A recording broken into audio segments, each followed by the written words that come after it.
Well, son, I tell you, life for me ain't been no crystal stair. I've had tacks in it and boards torn up and splinters, places with no carpet on the floor. But all the while, I've been climbing and reaching landings and turning corners and going in the dark where there ain't been no light. So don't tell me that it's hard, because I still climbing. I'm still going. And life for me ain't been no crystal stair. That famous poem by one of our great giants says to us that despite the difficulties and amid the confusion we may experience, it is our determination for those in the faith communities, that treasure inside of us that we push forward, that brings us to higher heights and places. And so I am so glad to welcome you to Ubuntu. Ubuntu is the African term that means I am you, I am because you are, and you are because I am. It's our sense of community, and we push not just for ourselves, but for everyone. And so I welcome you to this opportunity for the community to push itself. And today specifically, we are focused on a discussion about the benefits as well as the challenges to serving our young people. And I have arrayed a number of different community service providers who are out there doing the work and have been doing the work for quite some time to engage this conversation. We welcome you to join and participate if you're on Facebook, on YouTube, or on our website. If you put in the chat section a question or a comment, etc., we'll try to address that. For those of you who are in the audience, there are mics at either aisle. Feel free to join in the conversation and or challenge us with questions as well. So we're going to begin by introductions. Our panelists are going to introduce themselves to you, and then I'll come back and pose a question to get us right into the throng of things.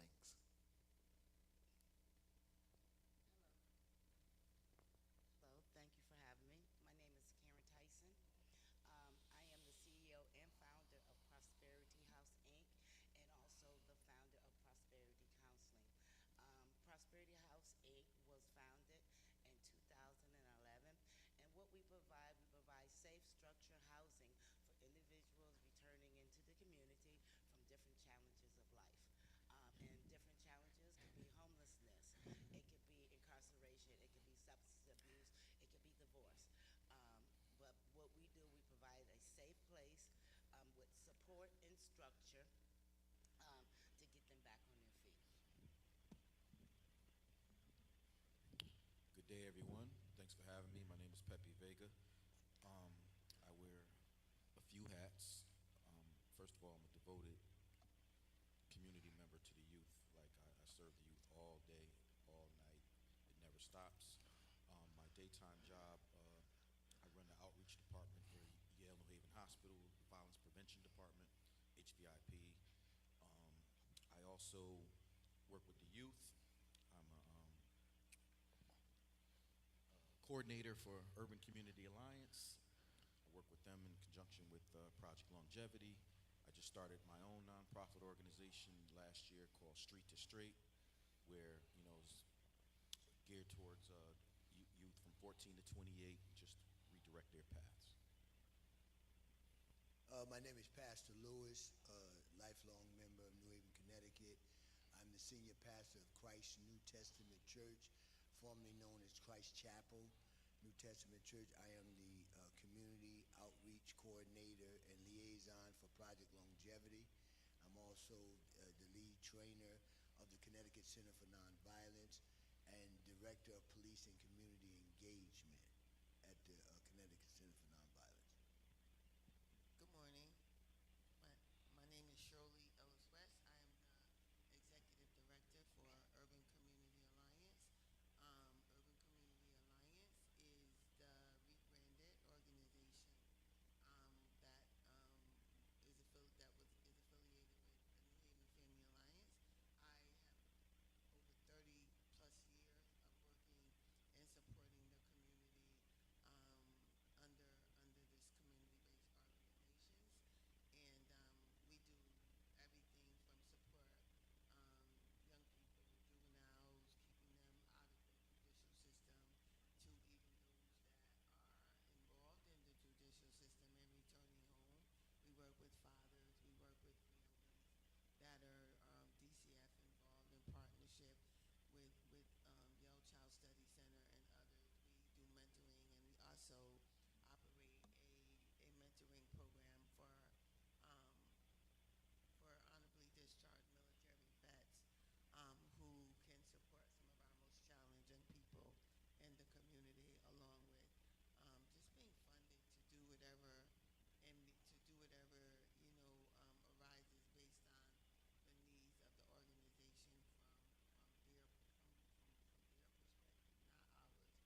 for those who are out watching, I am going to ask the speakers put the microphone directly into your mouth, right close up. They're saying the volume is a little low.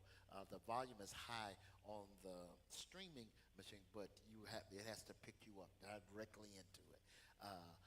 So I want to begin by posing um, a kind of a wide-ranging question to each of you. Um, why do you do what you do, especially amid a what appears to be an apathetic generation of our young people?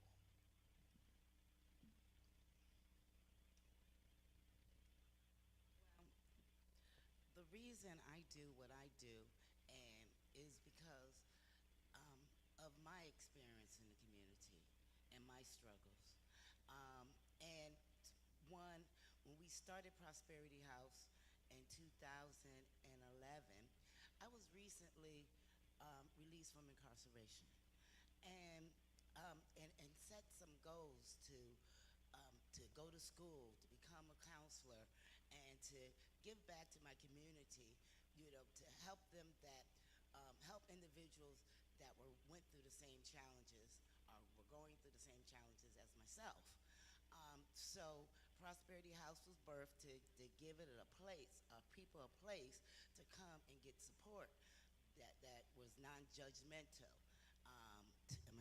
That was non-judgmental, and with someone that was experienced with the same challenges. Um, and and more importantly, I needed to help someone to help myself. And now, from 2011 until now, I'm drug free. Um, I'm a pillar in the community, and how it started because I needed to help someone to help myself. And I just want to just kind of piggyback on what Karen's saying because I believe all of us that are truly making a real impact in the community have our own history and where we come from. And so I know I do what I do because I was once one of those young people that was out there in the streets and was out there creating some of this havoc that we're experiencing today. I do what I do because I love what I do because it gives me purpose and because of always being able to understand that I was once there, but once I started to regather myself and there was extended help, real help. I'm talking about help not just from a programmatic perspective, but there were people that touched my life that really was doing the work, not because of a paycheck, but because they were sincere about making that change. That's what fostered and helped me change and become committed to doing this work because it's got to go beyond the paycheck. And the people that I know that made a significant difference in my life, they did it beyond the paycheck because it really did help me find value and purpose in my life. So that's duplicating or that's reflective in everything that I do. Yes, money is needed to do certain things, but where we are right now has to go beyond the paycheck. They need to feel the love. As the scripture says, with loving kindness have I drawn thee. I do have a right to say that because I'm a pastor. That's all right. Okay, yeah.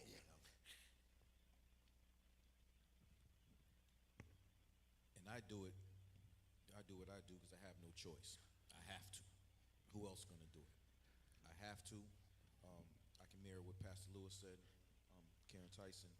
I caused trouble, and I made the full transition. I went from being in foster care all my childhood. We good? Yeah. All right. I went from, growing up in foster care, being in and out of juvenile, prison, not long term, but I was in the street doing anything you can imagine. And I, completely turned my life around. And, I went back to school. I got a pardon. I did all the great things I was supposed to do because I got a chance. Somebody in the community, I was homeless like half of my life. Nobody knew that. I would be out with them all day. And at night, I would act like I made a mistake and fall asleep at somebody's house. Because, I didn't live with my parents since I was 13. And even before I was 13, I was in foster care, so I would just come see my parents on the weekend, my mom on the weekend. So I believe it was 1997. It was the director, the executive director of the housing authority at the time. His name was Brian Anderson. And you guys probably know Mayola from Dixwell Avenue area over there. She saw potential in me, and she called me on her porch one day, and she was like, "Listen, Pep, you run around here, blah, blah, blah, doing all of this stuff. I know you can do better. What can I help you with?" She's a community activist. She has some connections. I said, "I'm homeless." She said, "Yeah, right. You out here every day with these people. I said, "Yes, I don't have nowhere to go." She made one call to Mr. Brian Anderson. In 2 weeks, I had apartment keys. And ever since then, I've been dedicated to do the same thing that somebody did for me, to just keep helping and helping, and I'm never helping enough. So, again, I say, who else going to do it but me? So I do what I do. I think for several reasons, and I'm going to start with understanding the challenges that I had raising two children as a single mom in New Haven. Understanding the challenges um, that I had. When I have two children, one female, one male. The challenges that the male child had by the time he was 14, that his dad and I basically um, we felt we had no control over because of the drive and his determination to be a part of the culture at the time. Um, so he will be 45 in July. So I guess I'm talking about the 90s. But his drive to being a part of that culture, no matter what we did, that ultimately ended up having him serve over 10 years of his young adult life in and out of the system. So I understand what that felt like as a parent, and I understand, you know, the that if I had maybe a little bit of different information around how to support my children as a young mom, that potentially some of that could have been deterred, right? And so, because I think some of what happens in our community is that this is not what we want for ourselves or our children, but quite often we don't have the information to even navigate systems and understand where to go and how to help. So I continue to do what I do because I now know that I am a resource for how to help. When it comes to our young people, over the years, I've also seen the discouragement and the despair and the hope in their eyes, that when they show up and we are present and they know we're present, we get to hear and see something in them that makes me feel like I got to do whatever I can to help. And so I continue to see that in the eyes in our young people, but I've also learned to listen, to truly listen to what it is they feel like they need, and to respond in a different way. And so I understand that this is all about purpose, and this is all about just healing and making sure that we leave our young people with something more than what maybe we got. But ultimately, the goal is to be able to keep pouring into them, just like somebody poured into me, and just like someone poured into my children. So that's what drives me. I think it is admirable that each of us have chosen to do what we do because in many ways it provides healing for our own situations, but it also shows that we are people who understand that we're grateful for the opportunity that we have had so that we want other people to have that opportunity. So, but I don't want anybody to think, and maybe one of the reasons I called together this panel is I want to encourage people who are doing this work that this work is not free from challenges. I want you to talk a little bit about challenges and how you deal with the challenges to keep doing what you do.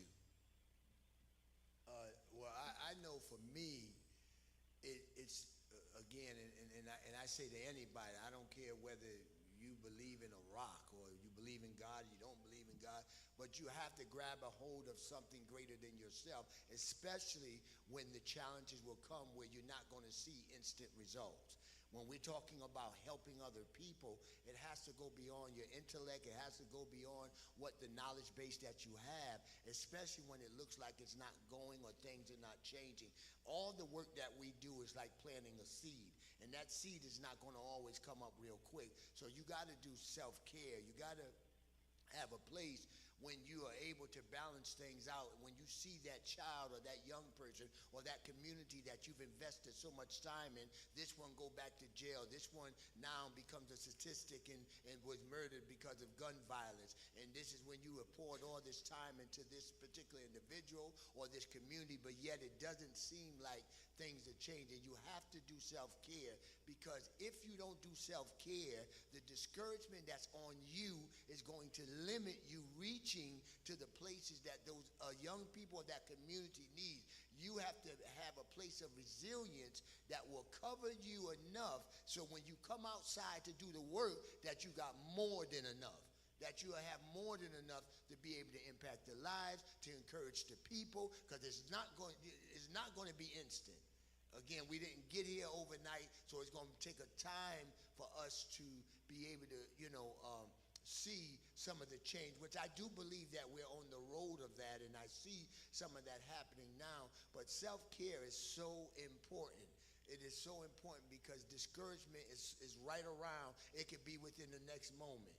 It could be within the next moment because of the conditions that we're facing today are worse than what we had in the times when I was involved with the things I was involved with back in the 70s and the 80s, coming out of the 90s.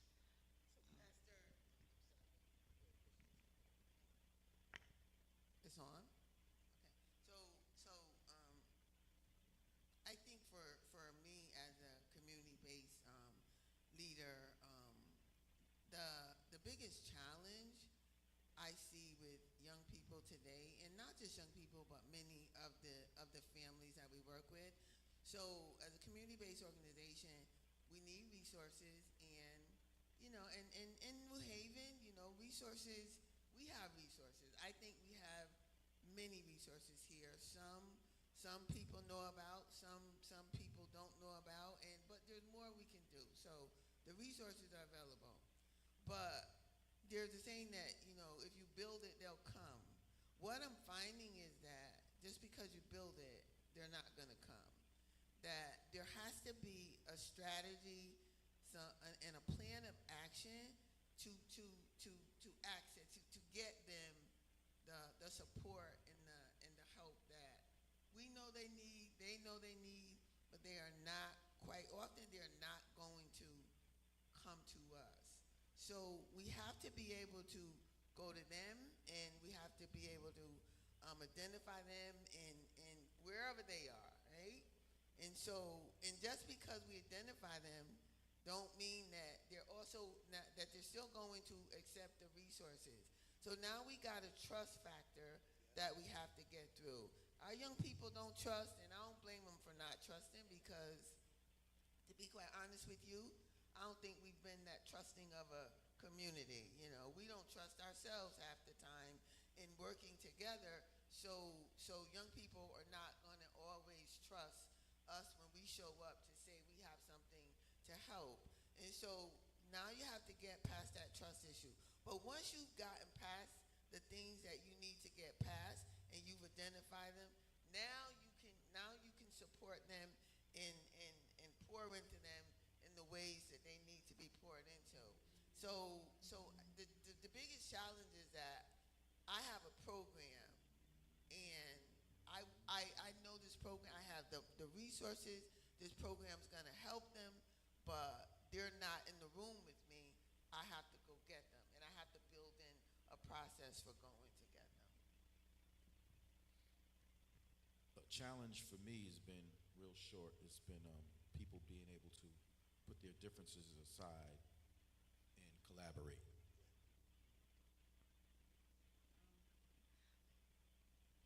One of the challenge for myself in running a nonprofit organization it's not community based, because one of the things with myself, um, I started this with my own funding. I started this not depending on the community. I started it out of passion because it was something that I needed to do for myself to help someone else.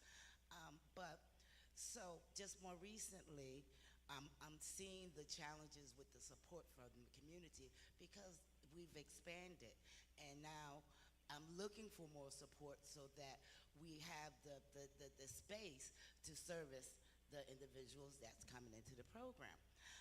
But I still are not really experiencing the challenges from my community. My challenges are with the people that I serve. Um, and my thing is, um, if I helped you a little bit, if I was able to help you a little bit, I did a lot. Okay? Even though there's much more there that I can help you with, but if you got what you needed from me, then my job is done. And the doors are still open for you to come back for whatever you need. So the challenge that I have with individuals, they leave before the work is fully done because they got a little bit when there was a whole lot more that they should have gotten to to be more successful. And then when they don't get it all, then they make decisions to say, well, okay, I got what I need right now. I don't need you anymore. Eventually they come back and my doors are open. And Dr. Matthews, if I can say this too, again, this problem that we're having, it didn't start, it took a long time to grow here. We're talking about generational stuff. I was in the streets in the 70s, the 80s, the 90s, coming up out of that. That's when the crack epidemic and all of that stuff, when the drugs was ravishing through our communities, where fathers was going to prison, where, mothers was getting strung out on drugs. My sister, who is passed away now, didn't know anything about no cocaine or anything, but I was the one to introduce it. I can know that there's countless of others that introduced their family to the drugs, and then now some of them are passed away or they still strung out on the drugs. So we have been trying to address this issue with these young people in a way directly when this is generational stuff. Like, this is normal for them. Their behavior that they're having, they're waking up this is normal. This is not a challenge for them. When I came up, in the time that I came up, we was exposed to the church. And so when I got old enough, I stopped going. But at least there was value there. At least there was an atmosphere that I was familiar with that had some consciousness to it, that had some positivity to it. But now, and then I was able to fight. As I had to fight to do wrong. They don't have that challenge. They don't have that challenge today where they got to fight to do wrong because wrong is normal for them. I want to push that envelope because I think we're onto something with that particular piece. I recently convened some academic and public theologians in Cuba, and we were engaging in some courageous community conversations about the black church, black people and our practice and culture of faith. And one of the things that came up, not necessarily from my brothers and sisters from America, but from Latin America, was that we don't just need shoes and clothes and medications and jobs and places to live. We need justice. We need equality. We need those kinds of things. And I think because we have traded what were the places and things that helped drill into us values and morals, we've traded that for the world dictating to us, that we no longer have those kinds of places. And so we're contending with a group of people who don't have the same kind of sense of community and understanding that we once had. And you're right. I remember when I was getting high, and I would be getting high all night long, and I enjoyed getting high, and I did. I remember me saying to myself, Lord, please take the taste out of my mouth. As far as I was, there was something in me, whether or not I was a true believer or a practitioner or not, I knew that there was some supernatural help, that whatever I'm doing is wrong. I need something to pull me out. I'm not sure. I'm just being honest. I'm struggling whether or not somehow that is getting into our young people. And so now we're contending with those who told them, all you need to do is have a good job. All you need to have to do is a place to stay, and then you won't sell drugs no more. You won't be involved in violence. But how many of us really know that's so far from the truth? And then on top of that, Dr. Matthew, it's a hopeless generation. How you going to tell a hopeless person that there's hope if you find a job, that things will be better if you find a job? They don't have no value. They don't have no sense of purpose. So whether they get a job or whether they get something that with the value of the money or whatever that thing might be, that doesn't change the value of who they are. They find no value in themselves. So you can give them programs, you can give them all the things that they need, but all it's going to take is a second or a moment that will alter them and then throw them off. So again, I believe that we have to understand we got to just create the atmosphere. We have to start to work together, as you said, Shirley, that we got to start to show them that the collaboration and the ability for all of the community organizations and all of those that are supposed to be doing the help to create that love atmosphere so that it will draw them, go beyond the non-experiences that they had of goodness, and that it will start to show them a visual that will be able to encourage them to say it's possible. Because if not, we just spinning wheel. We cannot continue to allow outsiders, those that have not lived in our community, they give us dollars, but then they want to dictate to how we are supposed to work with our community when we are either victims of the situation that have changed their lives to try to help, but now they're trying to give us the dollars and say, this is how you're supposed to do it, or this is how it's supposed to work. So I just think that we have to reevaluate, we have to reimagine what this help really looks like in our community with the organization. We got to reevaluate that.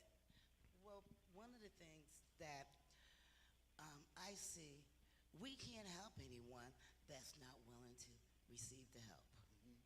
Okay? And we can have all the organizations, we can have all the funding, we can have a great plan, but if they're not willing to get the help the way we see that they need help, what are we doing? What are we doing?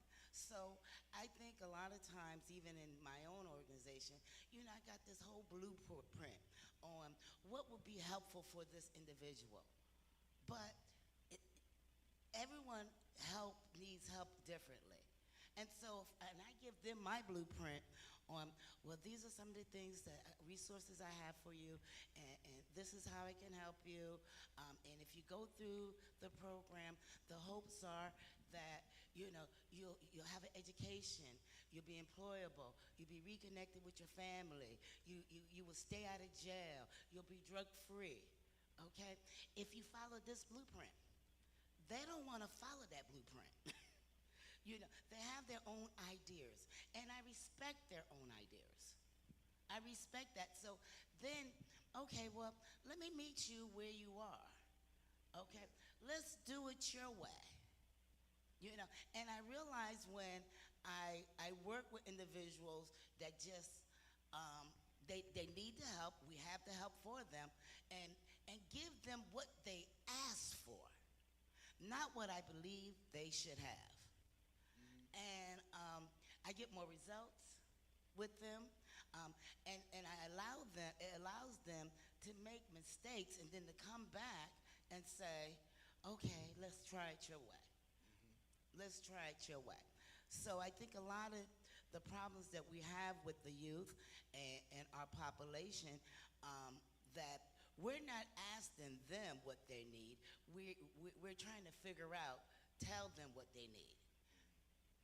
Some other variables that I think about, in meeting some of the challenges with our young people in the community and their families, is that first of all, we're not looking at, we're looking at young people that are experiencing many different things at many different times. So we're looking at a generation that is unlike any generation that we've seen before.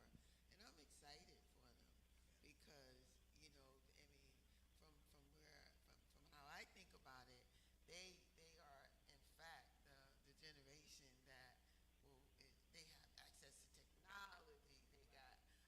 They can experience the world very differently than what we were able to, how we were able to experience the world. But at the same time, you know, their parents are younger. That's the generation, you know. So not to age myself, but so I'm like two.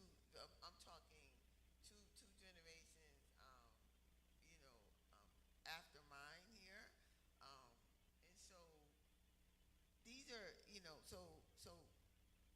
when I think about who their parents are, and back to what Pastor said about the church and spirituality and how the values that we were raised into. Well, that did happen for us, and that was important for us. And Pastor, I think I would agree that I'm not sure this generation or their parents got what we got. And because they didn't get what we got in the form of values, we're asking, we're wanting to give a generation of young people something that their parents didn't get. And so, so is it important that their parents get it along with them? Oh, yes, it is, if we're going to, in fact, change anything and impact future generations. So I think about it from that perspective as well. The other place that I think about is that no, we can no longer do the things that we did 30 years ago are not going to work for these young people that we are looking at right now. And should we be, beating ourselves up and trying to figure out, how we best help them? They'll tell us how to best help them if we ask them. They'll tell us. They'll not only tell us how to best help them, but they'll tell us what they need and support how we go get it if we have them participate in the process. And so it's not rocket science, but it is going to take time. Again, I go back to trust. It's going to take building trust in our communities. It's going to take us sitting back and understanding that some of the things that helped us, they continue to be valuable, but at the same time, we have to now position ourselves in a way where we balance what's happening with this generation with some of the things that we know are important, but there has to be a balance in this. But if we don't talk about it and come together and really involve them in every aspect of what it is we're trying to do, then we're never going to be as impactful in their lives and the lives of future generations as we'd like to be. And I think also, just to add to that, this is a generation of information. This is a generation, like you said, that there's so much available to them. This is a brilliant generation, but brilliance and intelligence not harnessed becomes chaos. and it becomes a whole lot of confusion. So this is where the elders of who we are, the wisdom that becomes to harness, not to control them, but to help steer them in the right direction. I can't do what Pepe can do in touching and being able to allow the young people to make those connections. However, the wisdom that I have to be able to listen and to help them cipher through what they have so that it can now make sense. Because they got this thing in the world called adultism where the adults are not necessary, and that is so far from the truth. Because they got to have, well, the problem is that when there's no visual representation, what's the visual that these young people are having, or what they had of their fathers or their mothers? Drug addicts, or those that are not respond, mom overtaxed, overworked? What's the visual? What's the reflection that they have of success? What is it, just the basketball, football? Where's the reflective aspect of their growing up or their incentives coming from? Who are we? What positions have we been able to garner that they can inspire to? That's what we got to ask.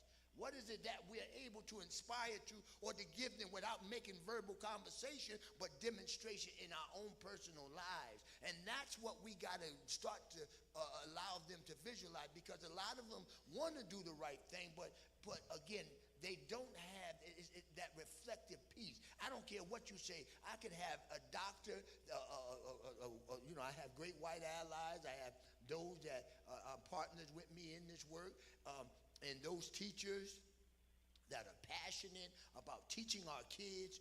But if you gonna tell me that child that's sitting in that room that's getting the love from someone that don't look like them is not wondering why or desiring someone that looks like them to be before them. Not saying that's the only thing that matters, but I need to see what I look like. I need to see what I look like being successful. I need to see a representation of myself, because internally, no matter what you tell me, especially with all of this stuff going on, that I'm getting it, but I'm not getting it. I need to see it to believe it. Because again, when you have a generation that does not have spiritual connection as we had coming up, then they need visualization like Doubting Thomas did in the scripture, where he had to touch it. Jesus didn't rebuke him, but he said, come on and touch me. Go ahead and put your hand in my side. It is me. Our young people need to see something in demonstration. They need to see our love. They need to see our partnership. They need to see availability. They need to see doctors. They need to see teachers. They need to see successful ones of us outside of basketball, outside of football, outside of sports and entertainment. Because right now, they're all drawn to entertainment, and that has been what their desire right now. Not the positions that really give them purpose in life, but give entertainment to other people, or give some kind of relaxation to other people, while our people are still struggling. Our people are still in the condition that they are. So only a few of us are able to make it. So again, we have to reimagine what that looks like. And it's going to take time. It's going to take time for us to get there. It's going to take time.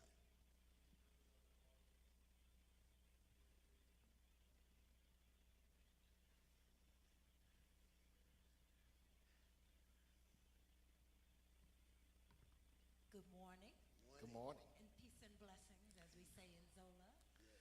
My name is Keturah Bryant, and I also am the CEO of a nonprofit called the Zola Experience, which addresses the loss and trauma and grief that our people have experienced multi-generationally.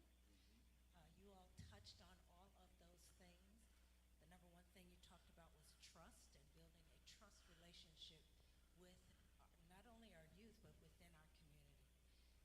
And the number one thing that when you have experienced a loss or a significant trauma in your life, the number one thing that unbalances you is your sense of trust. First thing you think about is like, well, what happened, and why did this happen to me, and who was there that didn't protect me, and why didn't they give me that message, and all of those things. So we are starting at the very gentle way of opening lines of communication, beginning to build trust with the 7 sessions that we do with children. We have 7 sessions that we do with children, with young adults, as well as adults. The other thing, and I every one of you, and as a collective, because we don't need to reinvent the wheel. What we're offering can be integrated in each and every space that you are in. And we have to begin to utilize those community resources so that we're not reinventing the wheel, but that we're supporting the things that you are doing. Um, the number one thing, other thing that that you all mentioned was around our responsibility as elders. And yes, I am an elder as well. Been out here working, and sometimes the young people are saying, Mama Kay, like, why are you still doing this? It's because of my love, because of my passion for my folks. But we as us, those of us that are out here, we've got to begin to challenge those individuals, those gatekeepers that are blocking our growth.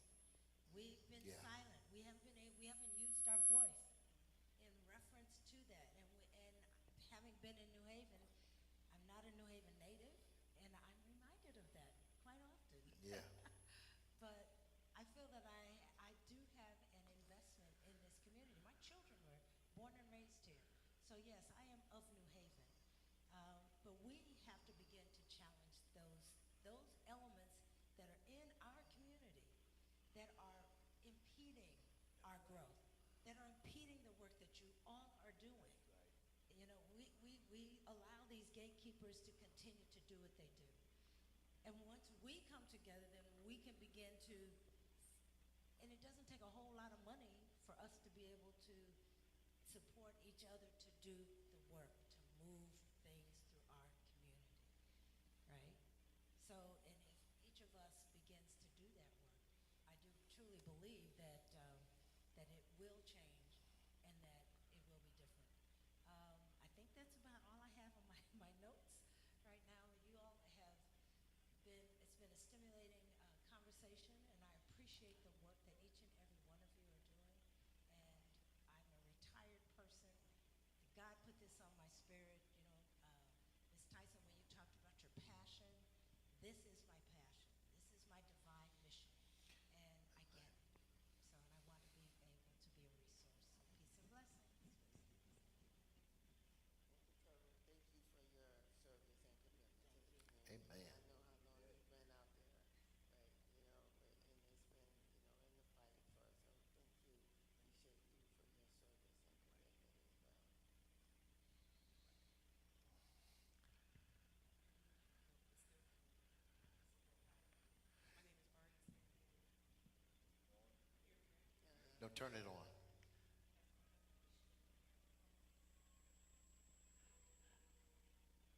Oh, no, it's on now. Go ahead. It's on. Yeah, okay.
One of the Thank you. things that is increasingly clear to me, serving in community here in New Haven, is that we already have everything we need. The question is, how are we organizing ourselves to work collaboratively together to achieve our purpose? And I just want to throw this in for you all to talk about. Is it possible that the intentionality of grant funders, even though they say they want us to collaborate, have come to divide us and keep us separated from one another? What a great, what a great question to spend some time on, Pastor. So as Miss Santana was talking and Katura, first of all, collaboration is something that should always be in the front of the work that we do in the community because, none of us can do this work alone and we need each other and together we become a much more powerful entity and impactful in the work that we do. Funders, grant funders, is it intentional that, we continue to separate ourselves based on funding coming into the community? Don't know whether it's intentional or not, but this is how I see it. So every year the state goes through a budget process. There's a pot of money that gets shared throughout the state. And let's talk about this, our urban community, right? New Haven has a delegation that's very influential in this space. But we find ourselves every year struggling to not only be seen for it ain't about you looking at Shirley Ellis West, the results that the work the organization does get that should be acknowledged and considered when you got funding to be shared in the state, right? But what happens is, unfortunately, is that the same organizations are considered every year, regardless as to what their results are.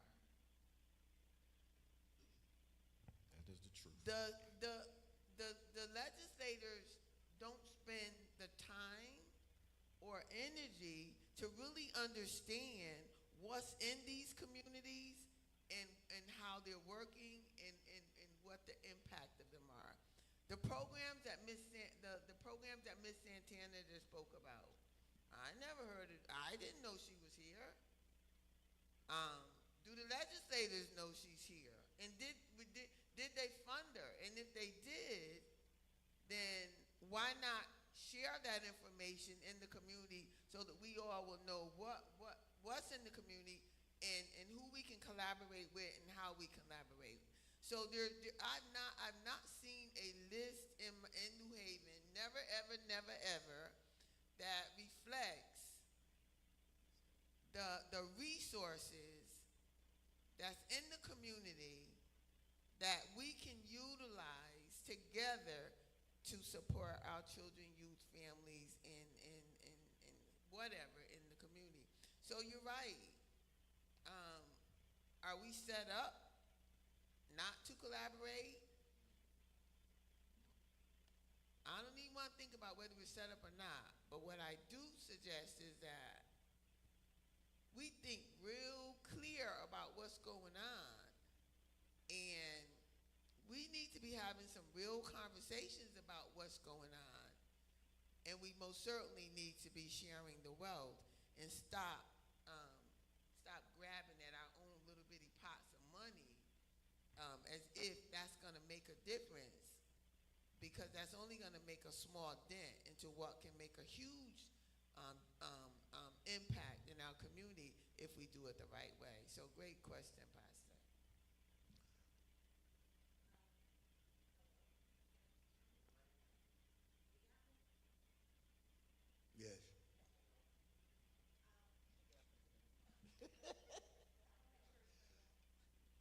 It's on.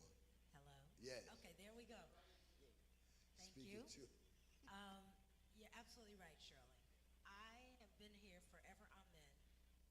One, we have to make our elected officials accountable for that. We tend to not do that. We tend to give grace to incompetence. We tend to give, it's okay if you don't follow through on anything. Perhaps part of that is intentional in the sense that if our community is so trauma-based, and the reason that we're not experiencing PTSD is because the trauma has never, ever stopped. So we cannot be, quote unquote, have that label, that diagnosis. It's called post-trauma.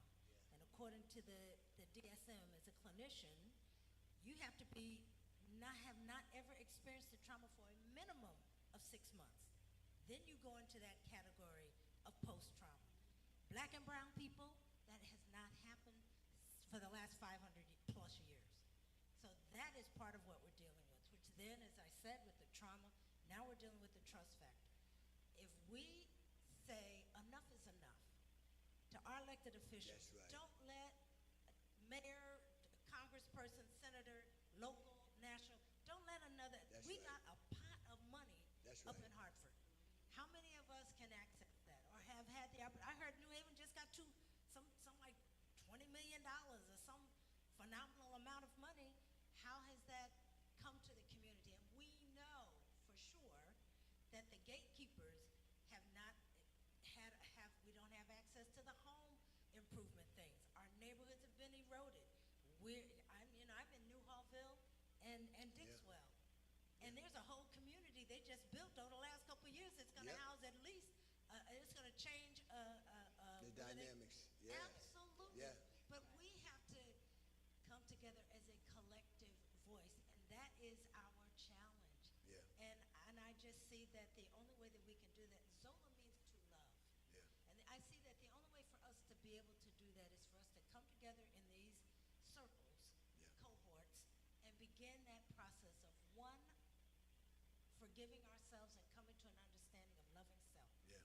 Then I say we can begin to love our families. Yes. Because you can't give from an empty vessel. That's right. And then we can begin the love of our community. Yeah. And God willing, ultimately love of humanity. Yes. So yes, I don't know who has this list, but I do know who our elected officials are. And we need to start yesterday Right. to begin to have conversations. They perhaps should be in this row with us.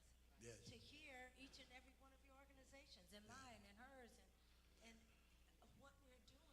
So as you all know, I'm all in.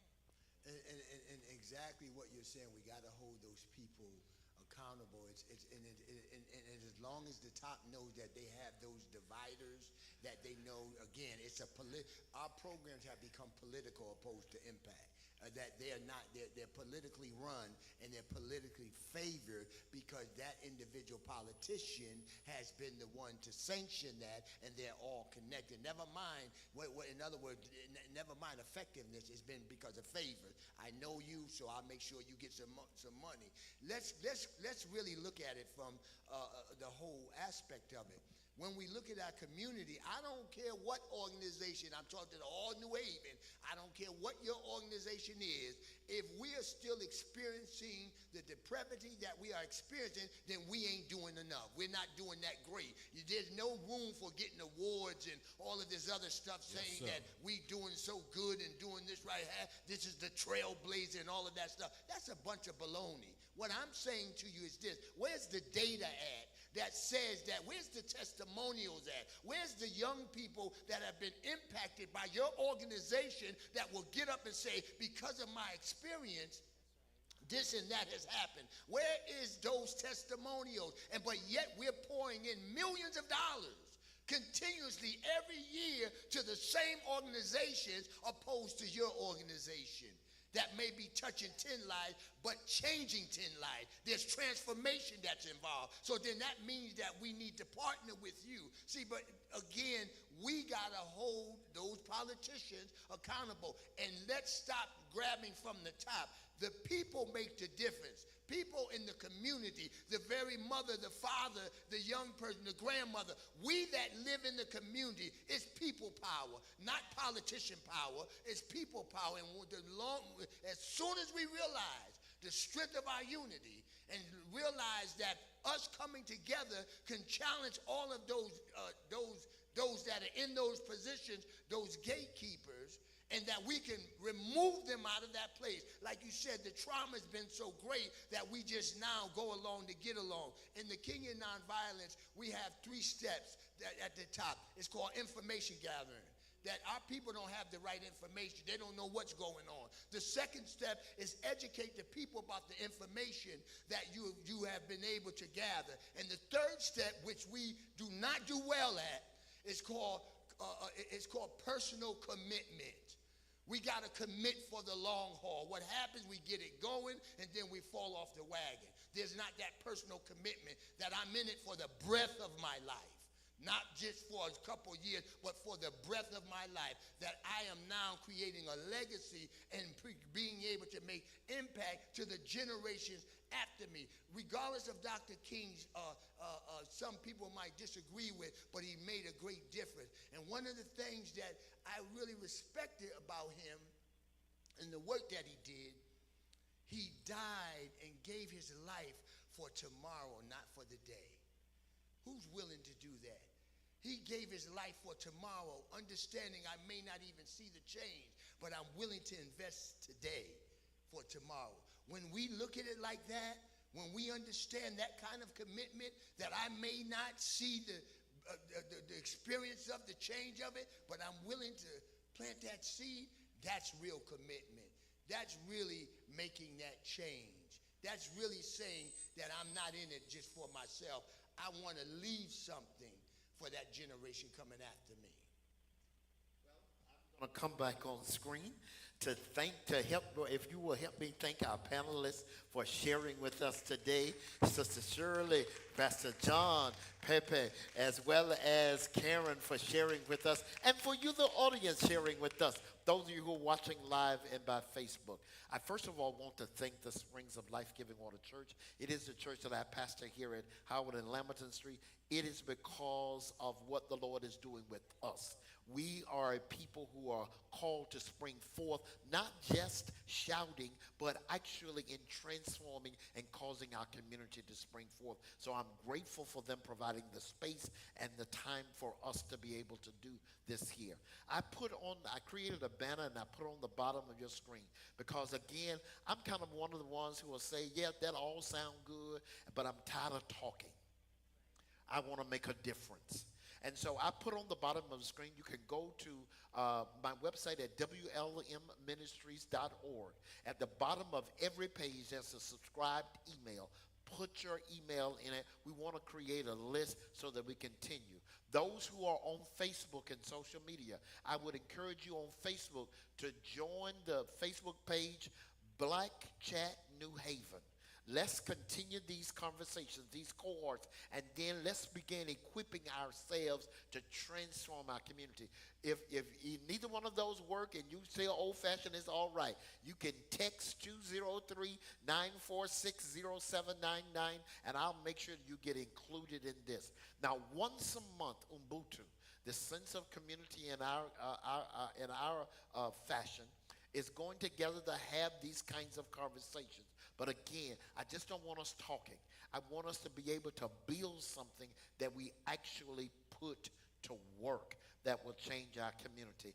This is a new season, and the moment is at hand. Nobody else is going to save us. Actually, we don't want nobody else to save us. We want to save ourselves because we have been given everything we need to accomplish not just the life and life more abundantly, but exceedingly abundantly more than we can ever ask or think. And so I welcome you to join us. Please sign up. Please also connect to these organizations that you've heard about today. I'm going to try to create something for those who are joining and in Black Chat, New Haven, etc., so that we can connect, we can find out more information, so that we can take that information and use use it for our benefit. Thank you again for joining us. Please share this video, share this conversation, and let us get to work here in New Haven.